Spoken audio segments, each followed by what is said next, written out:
What can a natural disaster teach us about sin? That's right, sin. Is it possible that we could learn something from a natural disaster about sin? Welcome to this, your daily 180 Bible study. Let me say to you, thank you very much for participating in this study. This week we're talking about lessons from disasters. We've seen Hurricane Harvey recently, Hurricane Irma. After that, years ago, not too many years ago, there was Hurricane Katrina, and there's tornadoes, and there's earthquakes, and things of this nature. And then there are individuals who have things like cancer and financial setbacks and family trouble. Is there anything that we can learn from disasters?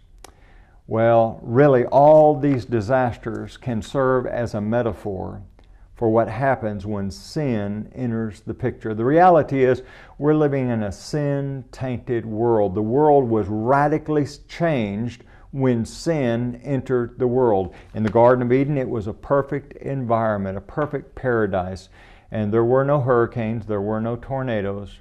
But when sin entered the picture, everything was upset. And then later on, when the world was destroyed by water, it was again changed even more, and there is this radical change that takes place because of sin.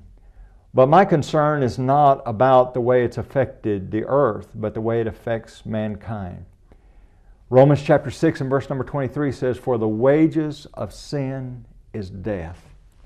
Separation. You need to understand that is the key thought behind death. Not annihilation, but separation. And sin always does that. Back in Genesis chapter 3, Adam and Eve were separated from God. Oh, they were forgiven, but they were also separated from that perfect environment. When we get over to Genesis chapter 4, we find two brothers. One of them was righteous. One of them worshiped God according to faith, Hebrews chapter 11 and verse 4. One did not. One rebelled, Cain. And because of that, two brothers were separated because of sin. And then Cain was separated from the rest of his family because of sin. You see, that's what sin does. That's the reason why we need to guard against it, because ultimately it doesn't just separate us from family, it separates us from God. The wages of sin is death.